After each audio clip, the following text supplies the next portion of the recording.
First, I'd like to say a little something about the South Tower crash. Nico has said a lot about the evidence of video fakery. I think from the other standpoint of the physics of what we are shown, and here I'm talking primarily about the shot from street level. It looks like the camera has sort of been set down on the ground, and we see somebody sitting at a table, and the plane flies in from the left, and we see it fly into the building. What is unphysical about that is basically the fact that airplanes, with the exception of their engines, are mostly made out of aluminum, which is a soft metal, aluminum alloys, which are strong, but still basically a light, soft metal. The only really dense part of the plane are the engines, which of course are these great big lumps of titanium and steel.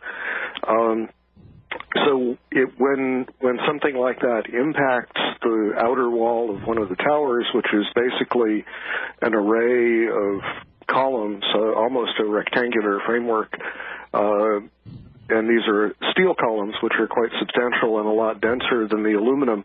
One way that's useful to think of it is that this is independent of which one is moving. So if you think of having a parked airplane and suddenly slamming a steel wall into it at several hundred miles an hour, it's a little more obvious that what you should see is something like a squashed flat plane with probably two holes where the engines have gone through the walls, but you should see a great deal of crumpling at the point where the plane is actually interacting with the surface of the steel columns. You should see the longitudinal elements of the plane buckling. You should see the wings crumple up. You should see a great deal of material either bouncing off the wall or essentially falling after impact. What you do see in these pictures, and you can slow them down and look at them frame by frame, is basically a seamless melting of the image into the wall. That the physical appearance of it did not show any evidence of the plane crumpling as would be expected, that it just sort of blended into the building, and then with a delay there was a fireball that came out the adjacent wall. Subsequently, almost nothing came out the opposite north wall of the building. There was a small fireball which sort of evaporated as it fell. There was no sign of the engines, none of the heavy stuff that should have gone right through the building. I have a question to Jeff. Jeff, also many people claim that the explosions generally dissipate too quickly to be burning hydrocarbon-based materials, therefore nullifying the claim that they were caused by such materials.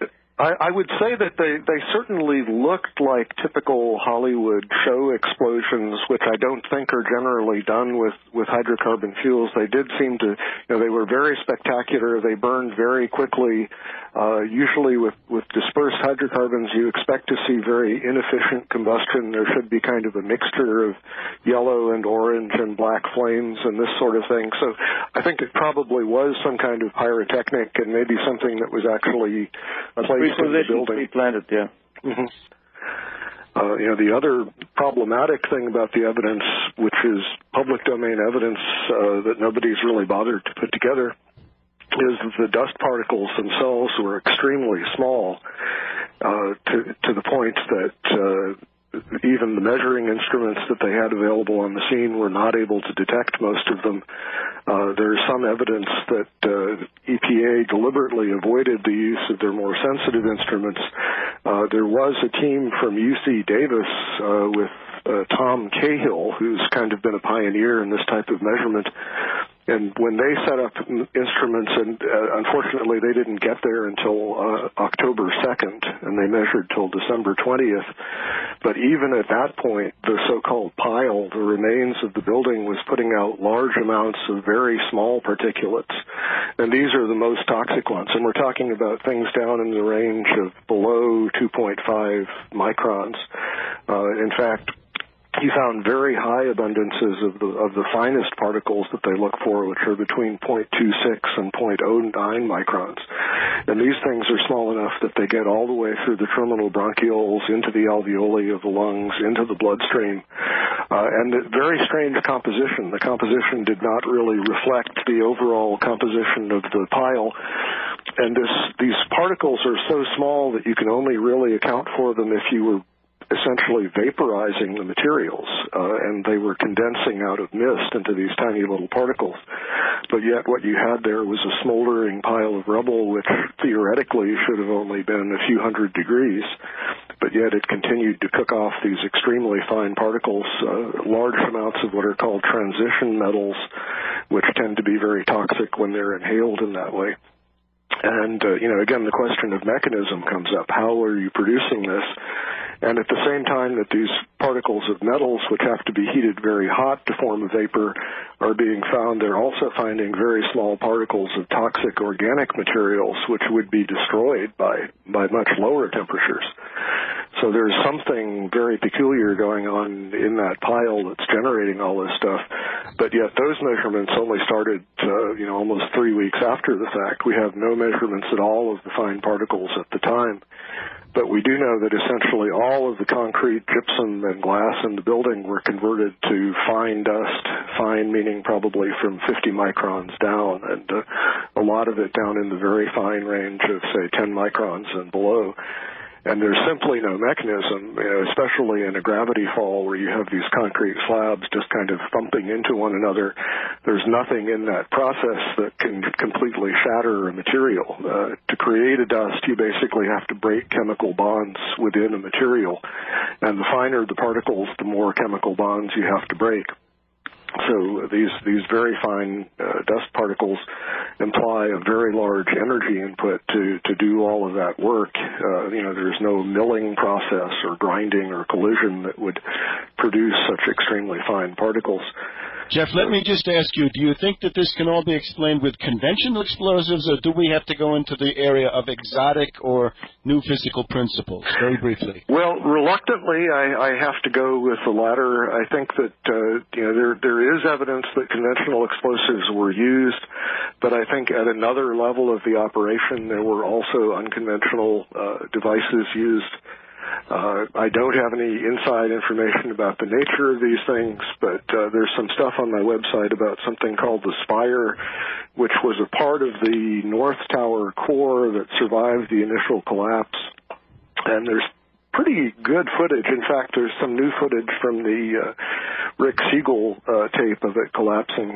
Basically, it starts to fall and disintegrates in place. You see this collection of steel beams basically turning to dust. The heat of the pile itself is anomalous. You really can't explain finding liquid metal at the bottom of this hole, as much as 6 weeks or more later, which is reliably described. You also, and this is a little more subtle, but I have some pictures of it on my website. There is footage of large sections, mostly of the outer walls, that are falling but are emitting a very thick, very uniform trail of dust the entire way as they fall, and that in fact seem to be disintegrating as they fall. So given some of those types of phenomena, I think we probably are dealing with some black technology, and I think given the amount of money that's gone into the black budget, and the fact that the SR-71 is 40-year-old technology now, I'm sure there are some very sophisticated energy weapons involved here. Some people have proposed that it's a Tesla scalar type technology. I don't have enough information to say whether that's a real thing or not, but the descriptions of it seem to fit what we're seeing here, and I'm open to the possibility of that. But I'm basically agnostic. I look at the evidence and I see things that I honestly don't think are reconcilable with conventional explosives. I would have to say that the data leads where it leads, and the nature of science is that you don't put a priori limits on what you may or may not find. And if you find things that are genuinely anomalous, then you have to postulate another level of causality that you may not completely understand. There's a nice quote from Einstein that we should make our models of the world as simple as possible, but no simpler. And excluding things doesn't help anything. It just keeps us from understanding the full truth of what we're trying to look at.